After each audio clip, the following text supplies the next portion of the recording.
on. This is CHSR 97.9 FM here in Fredericton, New Brunswick, Canada, and you're listening to Python's Paradise, your film and music show. And this is your host, Greg Gilbert, aka the Python Hyena. And folks, I have a great guest on the phone here tonight. We have a film, Class of 1984, celebrating its 35th anniversary this year.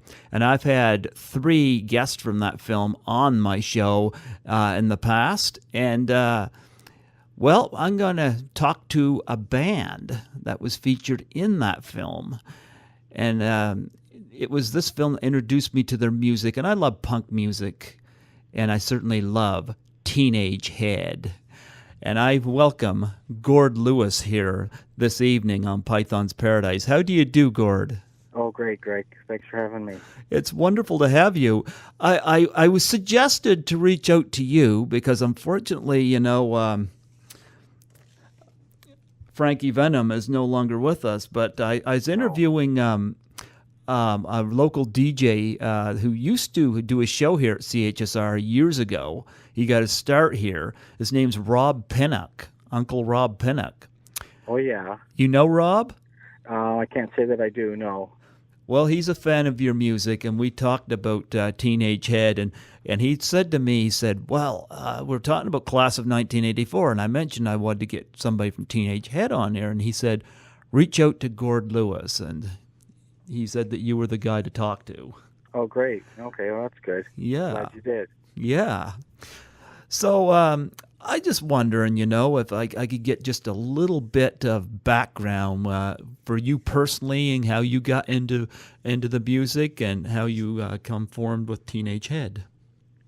You mean the band itself, like how it started? Sure, and even how you got, like what got you into music, like what inspired you as well? Well, the first thing that inspired me was the Monkees. Okay. I used to watch them on TV, and I used to, get home from school and made sure that I watched them. And it was my favorite show, and that's one of the bands that got me started. Okay. And, okay. Would you go? Did you have something to add to that? No. Oh, okay. Sorry. Didn't mean. I thought I cut you off. Okay. Oh, no, okay. So, how did you come to form Teenage Head? Were you childhood friends with these fellas, or how did you come to meet them? We were high school friends. Okay. So we formed in high school. Okay.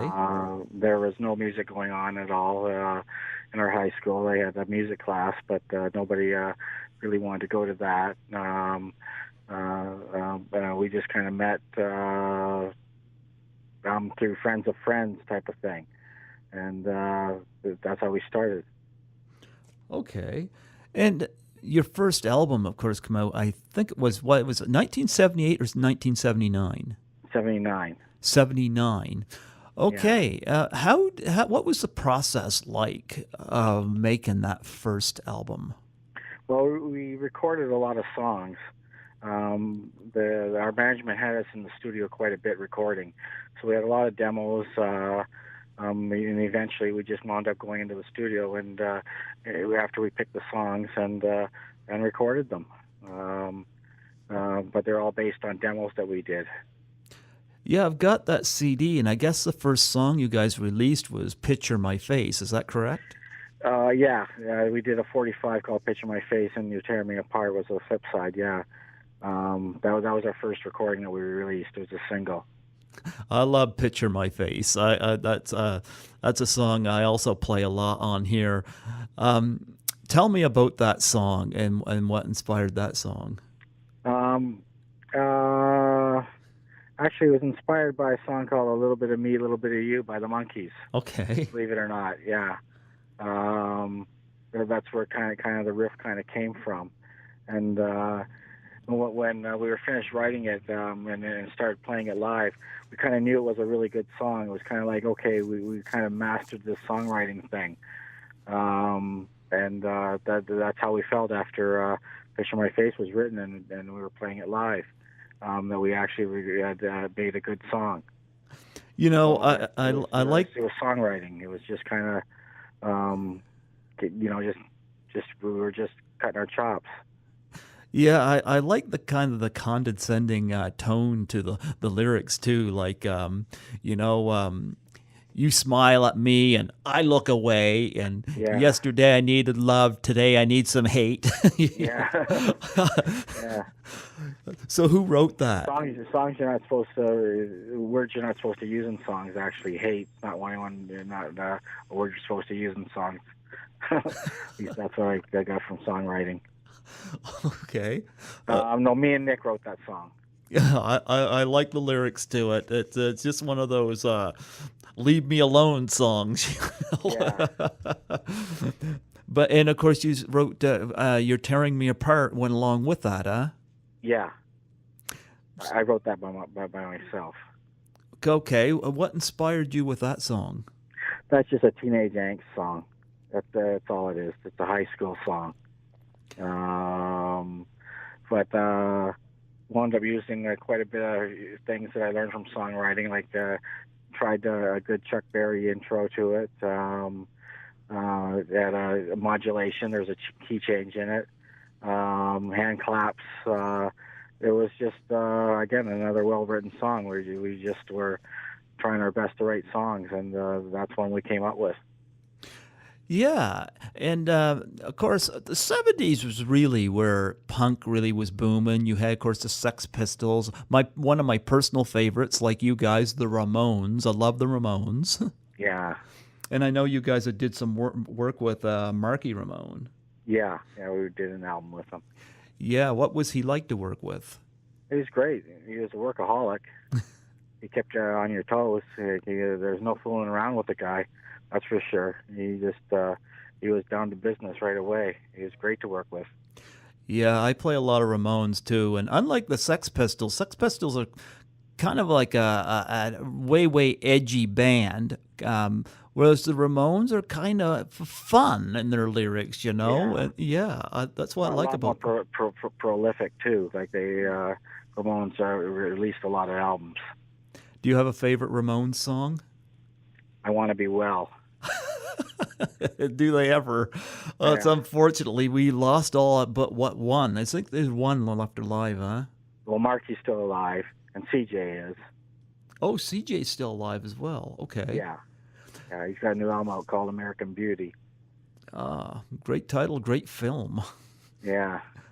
Yeah, speaking of films, the Ramones was in a wonderful film in 1979 called Rock and Roll High School, and I've got that soundtrack. And Yeah, that's a great one. Yeah. yeah, that was a fantastic movie. PJ Souls playing Riff Randall, and they blow up the high school with the Ramones. Yeah. But you also had. We're gonna cut through your albums first. We talked about Teenage Head. Now, I'm trying to think where I got your list of albums. Okay, over here. Frantic City came out in 1980. Right. Now, what was the transition like going from Teenage Head, your first album, to Frantic City, and the difference between the two albums? Basically, age. We were, a lot younger when we did Teenage Head. When we did Frantic City, we were about 23 or so, 22, 23. And we're kind of at our peak musically, and I think it shows on the recording. We just matured as musicians, and that's how I look at Frantic City. Just something that we were able to do, and that we went through the experience of recording the first album. Do you have a favorite of your albums? Favorite album? Yeah. I like the one we did with Marky Ramone. Okay, I'll take it. That must have been an extra great experience, and I guess having him on there worked extra well. Oh yeah, no, being with a Ramone, that was great. And he told us great stories and stuff, and it was like just a great experience. Yeah, and then you did Some Kind of Fun. Yeah, that was in '82. '82, yep. And that was okay. That was okay album. It's not my favorite. Okay.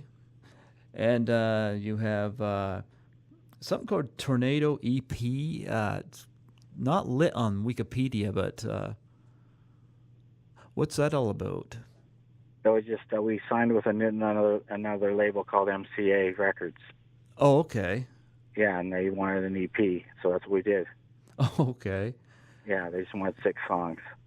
And Trouble in the Jungle. That's just an independent album. We didn't have a label at the time. Well, I remember Electric Guitar. That was on Fringe, which was a small label in Toronto. There's one song on that album that I thought it was my favorite song on the album was Your Sister Used to Love Me. Yeah, I like that one too. That's a good one. I can't find that anywhere either. I've even searched online, but oh really? Eh? Can't find the vinyl at all. It was vinyl. It was CD and vinyl. Yeah, well, we find it, eh? Yeah, well, we're in between record stores right now because one of them just went out of business. I'm just waiting for the other one to replace it. Right. But that was a good album. I got that first Teenage Head album there, and but I remember my older brother had Electric Guitar, and I listened to it, and I remember Your Sister Used to Love Me was the song that stood out to me on that album more than. Oh, cool. You know, tell me about that song. What inspired it, and. Well, it's just a rock song, basically. It's I think I wrote that one. Whose sister are you talking about? Nobody's really. It's just a title. It's just a title. It's all it is, and it's nobody in particular. It's just kind of just a term that I had heard or I had overheard, and so I use it for the title for the song. Yeah, I like that one, and you've done some other songs I really like too. Get Off My Back. Yeah, it's a favorite. Yeah. Yep, that's kind of almost a rebellion song. Yeah. Tell me about that one. It was kind of one of the last songs that we had written for the first album. We just needed some more songs, and so we came up with that one. It's kind of a little bit like the other songs, a little bit taken from Little Boxes and top down type of thing. Yeah, it's just the last song that we wrote for the album. I think it is the last song on the album too. Well, you know what? We have the Silverway Film Festival that happens here every November, and I remember it was back, would have been last decade. There was a film that played here called Goldie Rocks. Oh yeah. You know that film. Yeah. Yep. Well, I attended that, and I was talking to the director, and I don't know what the producer. It was at the screening, but they gave me the CD soundtrack to the movie, and right. And I can't think of the name of the band, but they did a version of Let's Shake. Yeah. I can't remember the name of the band that did it. And the girl sang the song. Yes, a girl sang the song. Yep, you're right. Yeah. Yep. What did you think of the film, and what did you think of the rendition of Let's Shake? Well, the rendition I thought was really great. To be honest with you, I can't remember the film. I remember liking it. But I can't remember details of it though. Yeah, I enjoyed the film. I only saw it the one time, but it was really nice. The girl was great who acted in it. She was great. Oh yeah, she was terrific. I just remember she was hooking up with I guess 3 bandmates, and they're playing off the whole Goldilocks. Yeah. But but I remember I got the soundtrack to it, and Let's Shake was on there, and I thought they did a really, really good job with it, and they had that nice punk, rebellious sound to it, and yeah. Did they come to you for come to you and the band for permission to do that? Yeah, they did. Yeah. So we kind of knew that was what they were doing, and they had our blessing, and so we were informed along the way what was going on, and it was all fine by us. Did you guys all attend the film? I can't remember. I don't think we all did. I know I did. I can't remember who else was there. Yeah. I remember I really enjoyed it. I thought it was a decent little film, very creative, and I like Canadian film. I wish that the government would get behind the arts a little more here, because we used to have a lot of great Canadian film here, and I'd like to see it boom again in the Yeah. future. But Yeah, I know. So where did you see that film, Goldie Rocks? Where was that?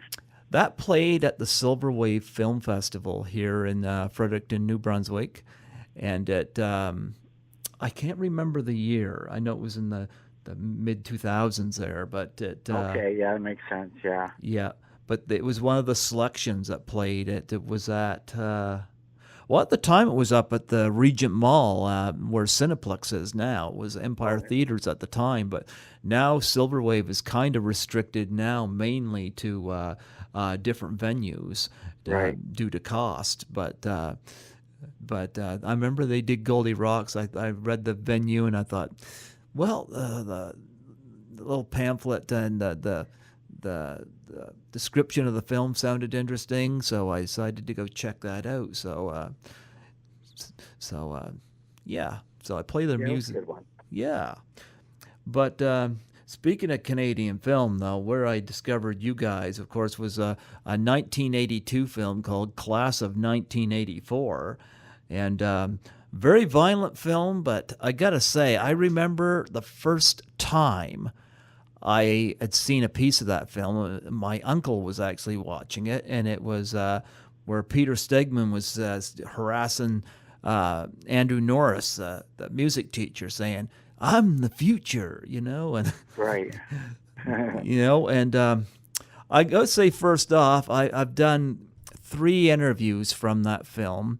I've had the lovely and beautiful Lisa Langlois come on here in June of 2015, and I had she was my longest interview. We chatted for 2 hours, and No. I liked her, and her manager sends me a lot of guests for my show, so I'm still connected there. And I've had Mary Lynn Ross on here twice, who played, of course, Mrs. Norris. And I guess she was the executive producer on the film.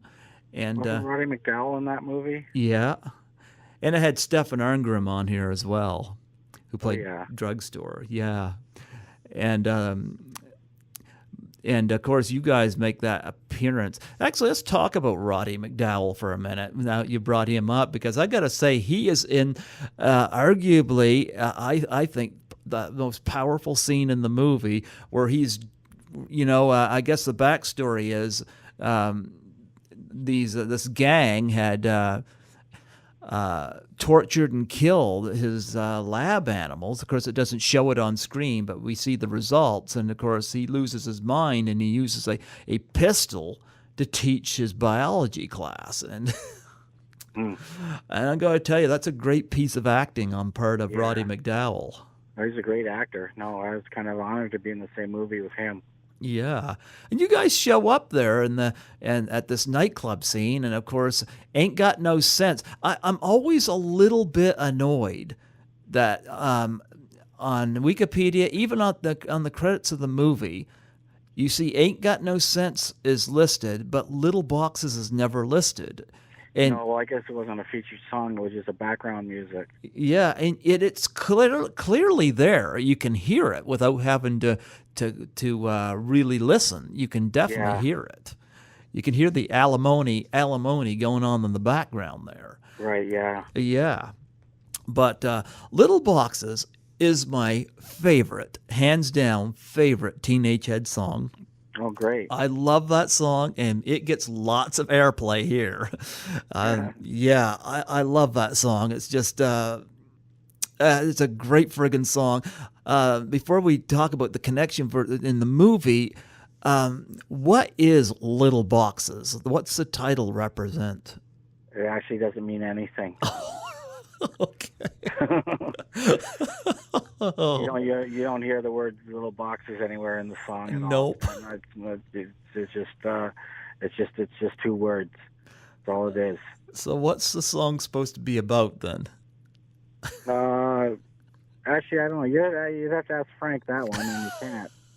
Frank wrote the lyrics for that. Um, So I can't tell you what it's about because I don't know. I have a few ideas, but I don't know if they're right. But something tells me it's about a broken relationship.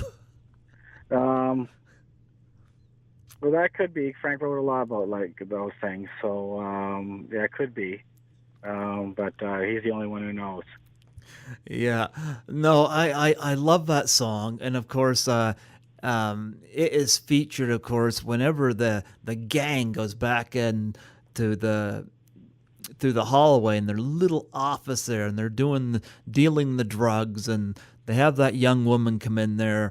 Where they have her stripped down and they prostitute her, and I've joked with this to Lisa Langwas, and I joked with this to Stefan Erngrim. I said to both of them, it's the first time I've ever seen a naked woman on the screen, and yet I'm busy listening to the background song. Well, it's yeah. Sorry you missed that one. No, well, I'm not sorry. I like I said, I love that song, and like I Right. said, it's clearly definitely there, and of course, "Ain't Got No Sense" featured, of course, in the scenes where you guys are featured on screen. Now, tell me about "Ain't Got No Sense." Well, the song itself or the song in the movie? So, well, I guess the song itself first. Well, the song itself. That again, the lyrics written by Frank. Okay. So I can't really speak for it. What it's exactly all about. It's just a great lyric song. That's all it is. It's just just kind of Frank kind of relating a bit to his home life. Okay. Yeah, and the song in the movie. I remember doing that, and I remember all the punks that were there, the extras. They hated us. They didn't like us very much. No. No, the extras that were in the crowd, because we kind of had sold out according to them. We Oh. weren't very successful at the time, and so we kind of sold out on the whole punk thing, and so they were kind of mad at us, and so it was kind of a love-hate relationship during the taking of all the scenes. But eventually we got along. But at first it was pretty tense. It's interesting you mentioned that because Lisa Langwas, who played Patsy in the gang, and she had said that during that slam dance scene where you guys are featured, she actually kind of hid herself out of the way because she said there was actually a few of the punks there that had threatened to beat her up. Oh yeah. Yeah, and she kind of I think wanted. we got some punks from the Kensington Market area, I think, for extras. Yeah, and I understand it was Stefan Erngrim and Neil Clifford, I think, that brought them in. Is that correct? I'm not sure. No, Were they the two that found you guys? No, that was just done through management stuff, management agent. That's Oh, how we got okay. involved. Yeah, it'd just be a business thing. Okay. Well, how long did it take to shoot that? An afternoon, close to a day. Okay. Yeah. So you mentioned that they were hostile at you at first. How did it? What was the translation for them to tone it down, to calm down? What happened that got them to accept you guys? Well, we just had to take scene after scene after scene. So, and eventually, after so many takes, it was like, well, we're in this boat together type of thing, and so things got a little bit more friendly. Okay. It was just, it went on for a long time. That's all. So there wasn't. You ran out of time for anger, because they had to get the scene done. Well, you performed "Ain't Got No Sense," and obviously, and as I pointed out, you performed "Little Boxes" as well. Are they the only two songs you guys performed? Yeah. Okay. So why those two songs? Although they're great picks, but why those two? Good question. I don't know. Well, I I'm don't know glad they why. were picked. Yeah, I don't know why those two songs. I can't remember. Okay. Markel Lester, of course, directed the film. What was it like working with him? Well, I kind of didn't really get to know him at all. It was just kind of, he was the guy just kind of directing everything, and there's just, all we knew is that we were repeating scenes over and over and over again. So it was just a repetitive thing, and of course he would have been in charge of it all. So we didn't really get to know him personally or work with him directly. He was just running the show. Did you get to meet any of the actors that played the gangsters, like Timothy Van Patten and Stephen Arngrim, Lisa Langwas, and Neil Clifford, and No, not really. No, we were just shooting that scene. Okay. Yeah, they weren't in the scene. Well, they weren't part of it. They were they? Yeah, well, they were the ones that started causing the riot, when they were hitting at each other. Oh yeah. Okay. They were doing that. You see, when they start walking in there, Neil Clifford grabs somebody and throws him, pulls him off the couch and tosses him aside, and then they're just in there doing their thing, Oh yeah. Yeah. Of course, this was an early film for Michael J. Fox as well, and of course he wasn't. Yeah. I think his name wasn't Michael J. Fox. It was Michael Fox. I think he was. Yeah. His credit was Yeah. And he was kind of a chubby guy too at the time. Yeah. Kind of neat, thinking we're in this movie in the beginning of Michael J. Fox's career. So those are the things that I kind of hang on to. It's kind of funny too, because I remember saying this to Lisa and Stefan. I said, Michael J. Fox really owes that movie, because if it wasn't for that gang, he'd never been able to stand up to that gang in Back to the Future too. Yeah. Yeah, that's for sure. No. But all in all, your experience making that film positive? Yeah. Okay. Did you attend the premiere for the film when it came out? No, I didn't. No.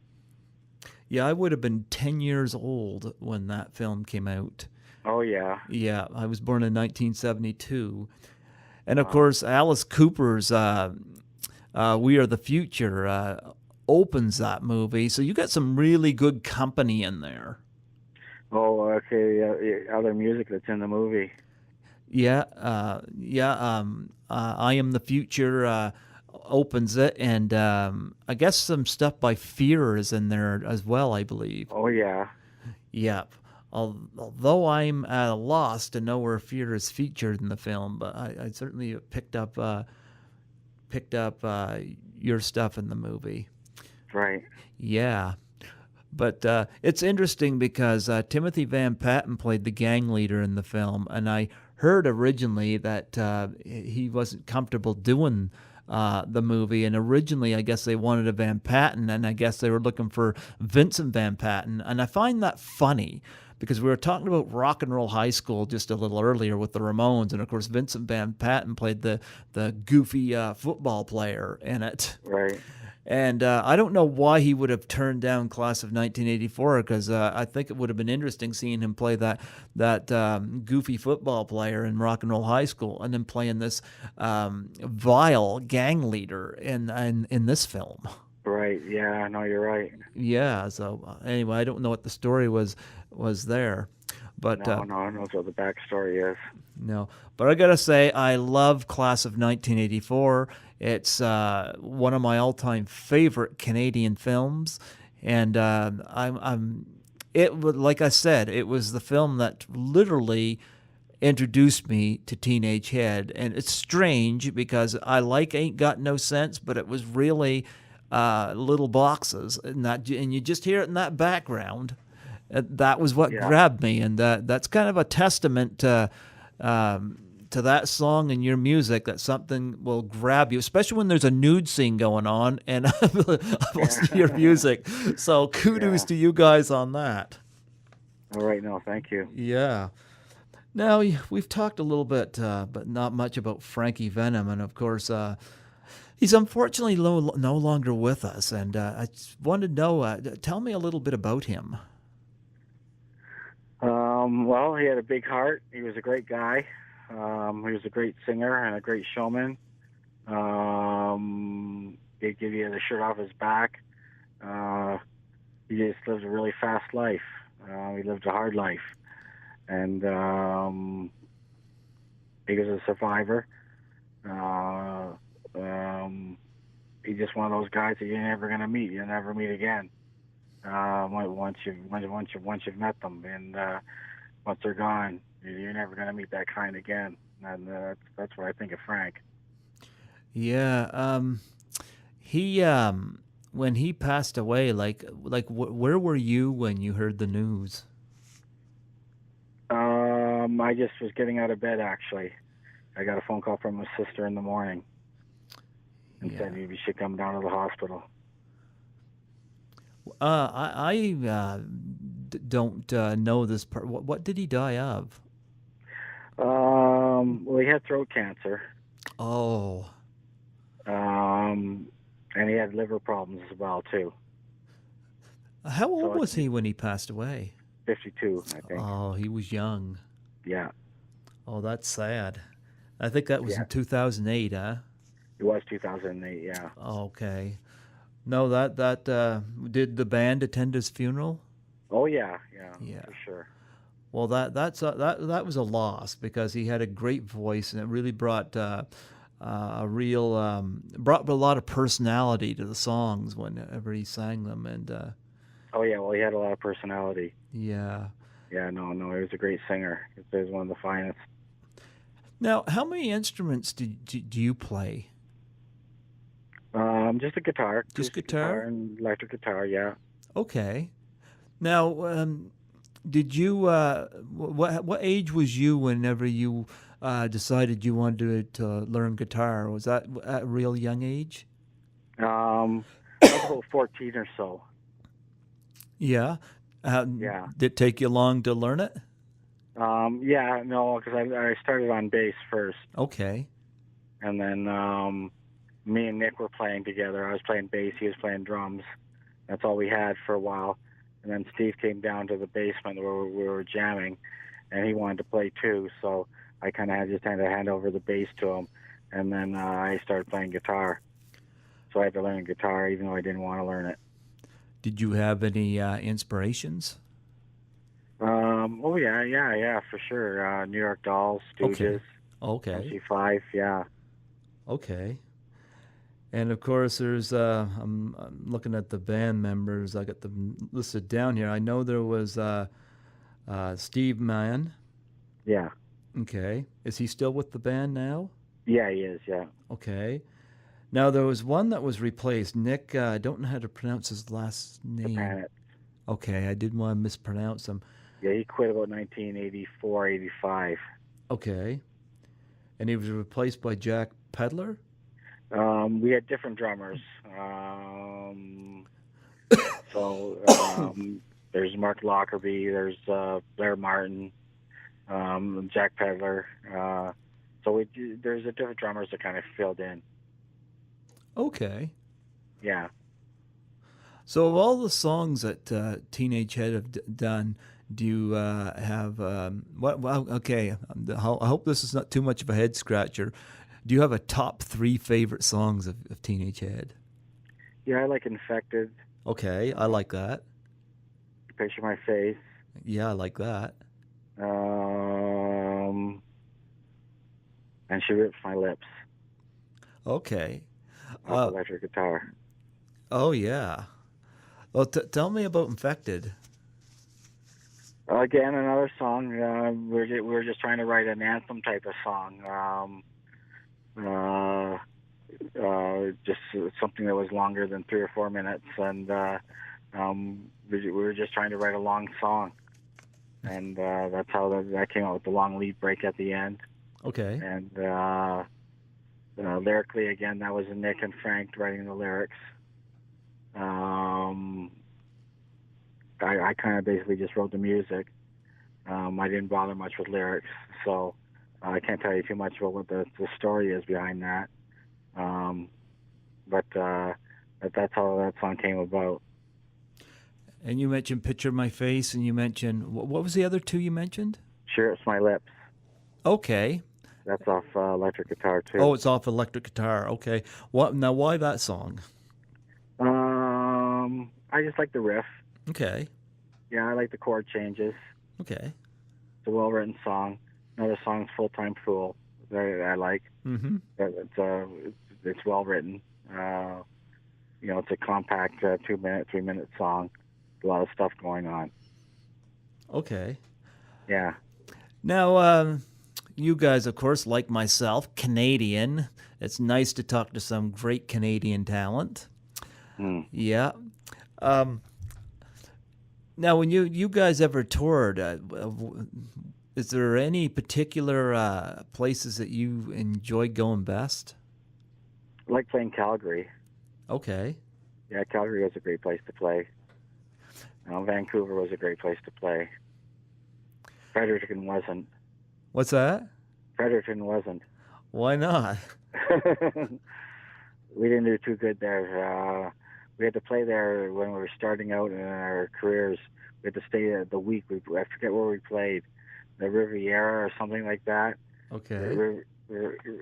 I can't remember the name of the place.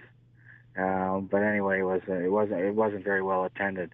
But we were just starting out. We hadn't even gotten an album out yet. Yeah, so it was just a rough gig. That's all. Well, if you guys came back, I'd definitely attend. Yeah, that's good. But you'd have to perform Little Boxes, though. I demand that. Oh, sure, no problem. Yeah. You bring 300 people with you. Yeah, I'm hoping to get 300 people subscribed to my YouTube channel. I'm having a hard time getting 300 people, let alone one to follow me. But Yeah. I'm slowly coming out of my own though. But did you guys tour the States any? Like, you guys, of course, class of 1984, of course, has got a big cult following, so you must have some fan base in the United States. What's it like with you guys there? Well, we had good places like Detroit did well in, and New York we did well in. We played the West Coast, LA we did good in. But that's all. We just played the coast. We didn't go right into the country very much. And no overseas, huh? No, never went overseas. No. So what's going on with the band today? Like, you guys unfortunately don't have Frankie Venom. Do you guys have a new lead singer? Yeah, Dave Rave is the singer. Okay. He replaced Frank when Frank quit for the electric guitar album. Oh, the electric guitar album, that was the last one Frankie did, huh? No, he didn't play on that one. He didn't sing on that one. That was Dave. Oh, that was Dave. Okay. Yeah. Yeah, he's got a similar sound to Frankie. Yeah. So he's singing now with us. Okay. So what's it been like working with him? Must have been a joy to find another talented lead singer. Well, great. We've all been friends for a long time. We've all been doing this for a very long time, so we got along really well. You know what it reminds me of is when AC/DC, of course, lost Bon Scott. Brian Johnson came in and was a new lead singer. And the best part about that is not only was Brian Johnson a suitable replacement, but Brian Johnson had Bon Scott's blessing because Bon Scott knew him and he was familiar with Johnson, so that worked out. So yeah. So Dave just come in on the electric guitar album. He had nothing to do with any of the previous albums. No. So what's going on with the band today? Well, we're just playing. We're playing Southern Ontario. We're venturing out a little bit, just kind of surviving. I'm hoping you, because I've never been outside New Brunswick, so you'll have to forgive me. Forgive me. I've never been in Ontario before, but Right. but what's your crowds like? Well, we've had three sold out shows. The last three shows we've done. It's they all just want to party and dance and drink beer, and the same as it always has been. They're just older, Okay. and they've got money. You got any interesting stories to tell of any of these places you guys gone touring? Uh, no, not really. No, nothing really interesting. No, No. no. It's all one big ball of wax. Is there any particular songs that they demand that you sing? Let's shake. Oh, Let's Shake. That's a good song. Yeah. Yeah, I asked that because when Bryan Adams performed here, he encored with Run to You, and I knew he was going to do it because the crowd was chanting it even before he went off stage. I knew he was coming back Oh, yeah. on. You got those certain songs that they can't leave without playing. Right. Yeah. No. Well, I do hope that you guys will come back to the Fredericton Way again, and That'd be nice. I'd like to do that. yeah, because I definitely go to your concert, and maybe even have you guys in for a live in studio interview, and Yeah, for sure. yeah, yeah. I can't even think of where that place is. If you guys said that you've been, but of course, if you say that was when you guys were just starting, that would have been what, late '70s, huh? Yeah. It was late 70s. Yeah. You haven't been back here since. Not that I can remember. No. So you guys don't go too far from Ontario, then, huh? Well, not right now. So what's it like there right now in Ontario? Weather nice there? Oh yeah, it's nice. Yeah, it's really mild out. Yeah. We're just starting to get rid of the snow, just slowly yeah? getting rid of Are this. you? Well, back in February, we had a nasty snowstorm. The snow went right up to the door locks on our cars. Oh, really? Eh? Did you guys get hit with that? Nothing like that. No. Oh, No, it's pretty easy winter for us actually. when's a next album coming out for you guys? Anything like that planned? No plans for that. No, not yet. What we do have is a kind of a best of album coming out. It's just a collection of our songs. So there's 20 songs on it. It's coming out on Warner's. When's it coming out? We're just working on the deal now, so I don't have a release date. Little Boxes is on that, right? Yeah, it is actually. Yeah. Good. I again love that song. Picture My Face on there. Yeah. Love that one. Your Sister Used to Love Me. No, that one's not on. Why isn't that one on there? No, we didn't make it. Why didn't that one make it? No, I can't tell you. I just don't know. And just there was only so many songs we could put on. Yeah, you could have put one more. Put 21. Yeah. Oh man. I love Your Sister Used to Love Me. Yeah, me too. Yeah. Oh, I can't. Okay. What about Get Off My Back? Is that on there? Yeah, it is. Yeah. That one's on there. Okay. Ain't Got No Sense? I don't think so. No. Well, you got Little Boxes on there, so I'll buy it. Yeah. Little Boxes, that's been a deal breaker for me. It's going to be a double LP. Oh, okay. Yeah. Wow. So when did you say that coming out? Is that later this year? Later this year. Yeah, we're just working on the deal now, so there's no release date yet. Ah, okay.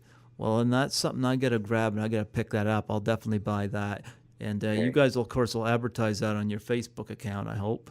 Yeah, we will. Yeah. Yeah. That was, I just want to say that I appreciate you coming on here tonight and, of course, celebrating Teenage Head, a band that I appreciate. And like I said, I've been a fan since the 1980s. So this is a real honor. And, of course, reliving some memories of Class of 1984 and where you guys appeared. And of course, I enjoyed sharing my love for Little Boxes because really, that was kind of the song that made me seek you guys out. So, Right. yeah, that was my introduction, that film and that song. And and of course, that was a background song. So that says something right there. Yeah. Yeah. Well, thank you for having me. Yeah. I was going to say, though, before you go, first off, you got any web pages or any charities or whatnot that you guys want to promote on here? No, I can't say that we do. No, Just the Facebook page? Just the Facebook page. Yeah, that's all we got. No web page? No. Okay. All right. Would you mind doing a plug for my show before you go? Sure. Yeah. Just state your name and that you're associated with, of course, Teenage Head, and you might have. Well, write this down. But my name's Greg Gilbert. My show's called Python's Paradise. Python like the snake, and of course I'm out of New Brunswick, Canada. Okay. You ready? Yeah. Okay, shoot. Hi, this is Gord Lewis from Teenage Head. You're listening to Greg Gilbert's show. Python. Oh, I forgot it. Python's Paradise. Python's Paradise. I don't have anything to write it down with, so try again. Try again. Go ahead. Hi, this is Gord Lewis from Teenage Head. You're listening to Greg Gilbert's show, Python Paradise, from Fredericton, New Brunswick. All right. When do you guys go get on the Trailer Park Boys show? I don't know. Now you need to rock them. Yeah. That'd be good. Yeah. Well, Gord Lewis, thank you so much for the honor of. I think Uncle Rob Pennock was right when he said to reach out to you. You've been a wonderful guest, and I thank you for Teenage Head. We all miss Frankie Venom, and I appreciate the music that you guys have churned out over the years, and I gotta say too, love Little Boxes. I'm saying that one more time. Okay, no, thank you very much, Greg. Yeah, you're very, very welcome. And when this is done, it will be a few months down the road. So if you don't hear about it in a few months, don't worry about it. It's just a matter of it hasn't aired at the time, but right. You're number 112. So okay, no problem. I understand. Yeah, no problem. But we'll get it out to you. Okay. Yeah. So you have yourself a good evening, and God bless. Yeah, the Blue Jays are on. Yeah. Well, you know what? That you got something in common with my mother. My mom loves the Blue Jays. Yeah, so did mine, but she passed away. She loved the Blue Jays. You're a big Blue Jays fan? Oh yeah. Do you ever go see them play? Oh yeah. It's kind of harder now though. There's a lot of people that go to the games now, so it's not so easy to get a ticket. Did you see them in '92 and '93 when they both won the World Series? I probably went to a few games. But I don't remember. Yeah, I remember those were the two. It was 1992 and 1993. Those were the years, yeah. Yeah, I'm not a big sports person, but I know my mom had a lot of Blue Jays memorabilia home. And oh, yeah. Yeah, she's right into that. Oh, bless her heart. Yeah. Well, you enjoy the Blue Jays, and I hope they're all Teenage Head fans. Yeah. Okay, Greg. All right. God bless you, and thank you so much for being part of the show. Okay. No, thank you. Thank you very much. No problem. Bye-bye. Okay, bye. Bye.